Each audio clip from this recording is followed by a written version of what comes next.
Assalamualaikum warahmatullahi wabarakatuh. Saya Supriyadi, CGP Angkatan 8. Di sini saya akan memberikan kesimpulan tentang refleksi filosofi pendidikan nasional Ki Hajar Dewantara.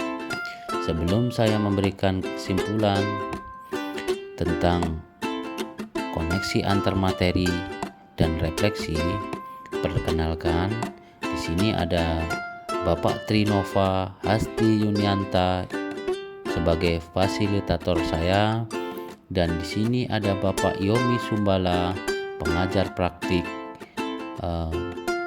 saya. Baik, selanjutnya saya akan memaparkan tentang koneksi antar materi dan kesimpulan dan refleksi modul 1.1.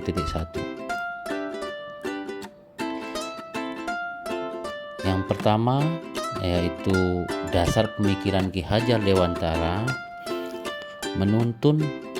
Maksud dari menuntun adalah membimbing anak agar mencapai keselamatan dan kebahagiaan yang setinggi-tingginya, baik di masyarakat maupun di lingkungan. Yang kedua, pendidikan bukan hanya ilmu akademis. Bukan ilmu akademis saja, namun pendidikan juga salah satu penanaman budi pekerti yang baik. Yang ketiga, pendidikan sejati adalah berhamba pada anak. Selanjutnya, pendidikan dan pengajaran tidaklah sama. Kita paparkan di bawah ini. Pengajaran adalah bagian dari pendidikan. Pengajaran adalah proses pendidikan dalam memberikan ilmu untuk kecakapan hidup, kecakapan hidup anak secara lahir dan batin. Pendidikan pada hakikatnya adalah menuntun atau memberikan tuntunan terhadap segala kekuatan kodrat yang dimiliki anak agar ia mencapai keselamatan dan kebahagiaan setinggi-tingginya, baik sebagai manusia maupun sebagai anggota masyarakat. Selanjutnya yaitu refleksi tentang modul 1.1.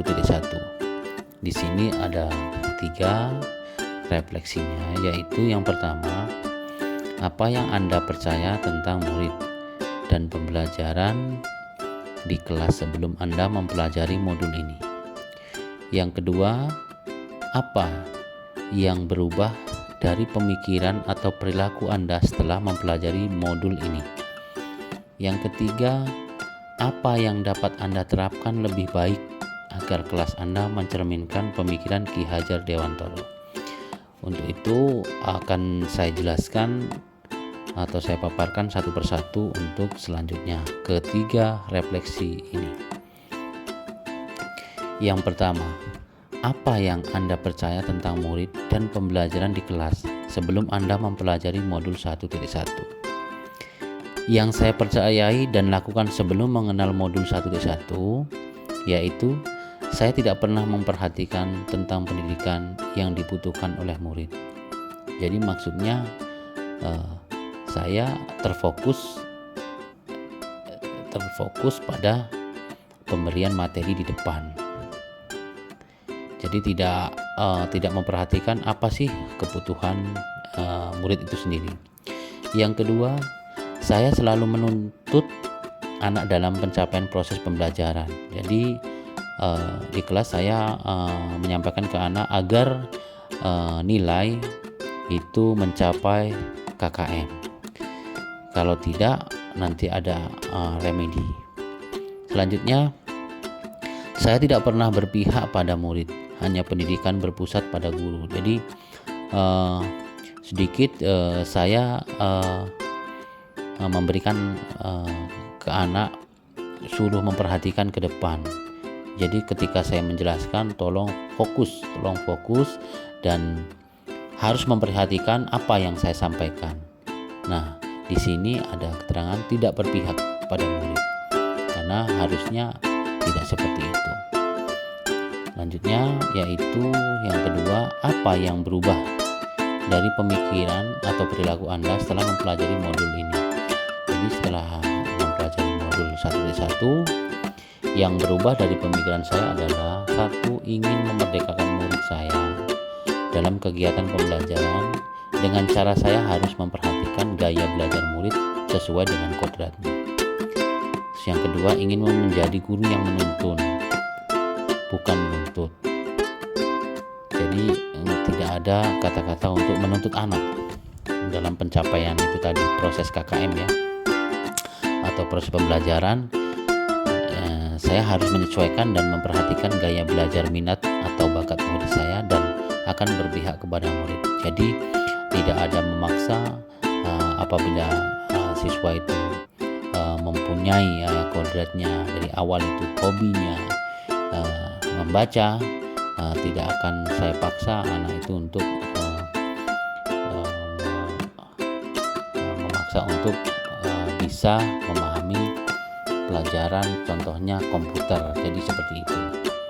Jadi saya akan lebih memperhatikan lagi minat dan bakat murid itu sendiri.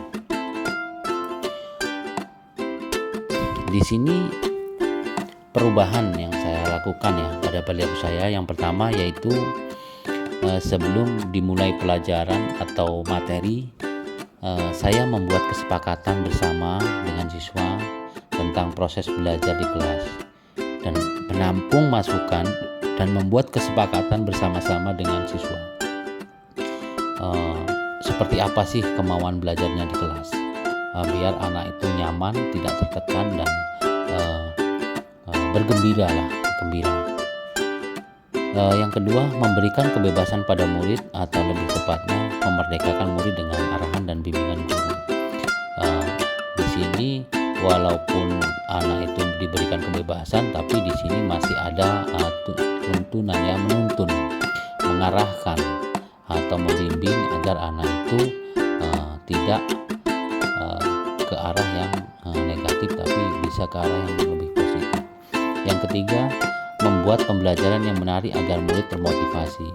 Di era zaman sekarang ya, 4.0 atau abad 2.1, yaitu ya kita harus membuat media pembelajaran yang harus sesuai dengan media sekarang, itu Android ya. Jadi kita harus membuat media-media yang menarik ya, seperti mungkin kalau kita membuat presentasi ya banyakin gambarnya, tulisannya nggak usah terlalu banyak. Nah itu menjadi anak-anak itu akan memperhatikan. Kita menjelaskan gambar itu akan lebih terarah daripada anak suruh memperhatikan tulis-tulisan yang mungkin terlalu kecil. Nah itu jadi anak juga akan termotivasi, akan mengikuti, pembuatan media ini bagus, dan anak-anak akan mempelajari. Contoh pembuatan slide PowerPoint dengan Canva. Nah di sini anak kita berikan tugas untuk membuat media atau presentasi dengan Canva. Di situ kan anak-anak akan termotivasi, mudah, dan sangat-sangat bagus hasilnya. Selanjutnya yang saya lakukan, di sini saya harus melakukan pengembangan diri. Jadi tidak cukup saya hanya memberikan tadi ya arah-arahan atau perubahan yang tidak ada dasarnya. Jadi saya harus melakukan pengembangan diri agar menguasai strategi pembelajaran sesuai dengan kodrat zaman untuk melatih 6 kecakapan abad 21, yakni karakter, kewarganegaraan, berpikir kritis, kreatif, kolaboratif, dan komunikatif. Nah itu yang harus saya lakukan dan perlu saya harus kembangkan. Selanjutnya yaitu yang ketiga, ya, apa yang dapat Anda terapkan lebih baik agar kelas mencerminkan pemikiran KHD. Yang pertama, menerapkan sistem AMONG, menuntun, anak menuju hidup mereka ke lebih baik, bukan menuntut. Nah, di sini poin pertama. Yang kedua, menerapkan pembelajaran sesuai kodrat anak. Jadi jangan sampai memaksakan anak sehingga anak itu nanti merasa tertekan dan dia tidak akan mengikuti pelajaran. Yang ketiga, menerapkan merdeka belajar dan mengaitkan dengan penguatan profil belajar Pancasila. Dan di sini ada memberikan anak untuk belajar secara merdeka ya. Jadi diharuskan anak itu untuk bagaimana cara berkolaborasi, bagaimana cara bergotong royong, dan bagaimana anak itu merasa nyaman belajar di kelas, tapi tidak ada tekanan dan merasa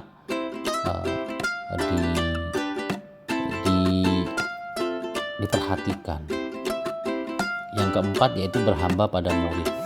Jadi kita harus memberikan tuntunan.